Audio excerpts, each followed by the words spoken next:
too many people are intellectualizing about the visual medium, and it's better really just to drink it in and absorb it and let it affect you in the way that it does.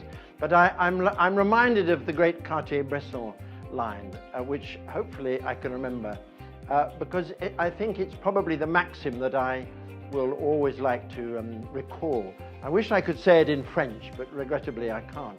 But it's worth it. I'll try and remember it. To take photographs means to recognize simultaneously and in a fraction of a second both the fact itself and the rigorous organization of visually perceived forms that give it meaning. It's putting one's head, one's eye, and one's heart on the same axis. To take photographs is to hold one's breath when all faculties converge in the face of fleeing reality, and it is at that moment that mastering an image gives a great physical and intellectual joy.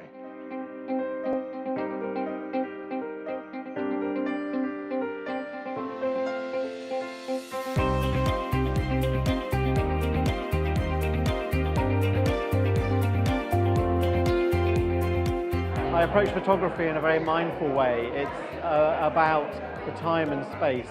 It's not about the technical side, it's not about the gear. Most of the work I shoot is very solitary, quite minimalist in its way. So I use that to reflect my own sort of personal journey, you know, through my photography.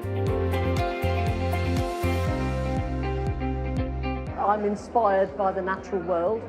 I think we live in an absolutely beautiful world, and that too often all of us take it for granted. And so a big part of my photography really is just to try and help people really realise what a wonderful world we live in.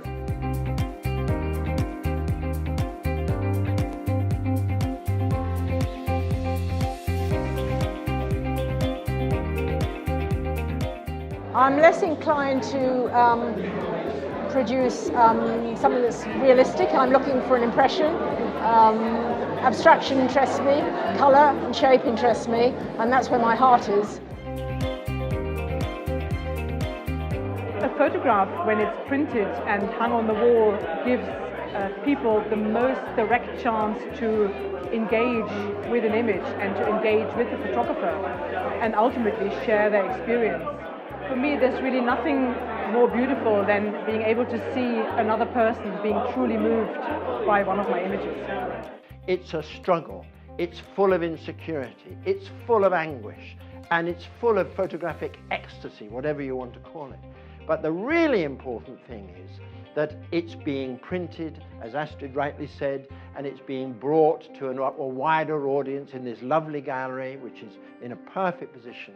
And it's here really, every single one of these images, hopefully, is going to give how can I put it, a little bit of a, let's say more than 50% of the emotional experience that the individual had at the time of making the image, be it in a studio setting, be it in the landscape setting, doesn't matter where it is.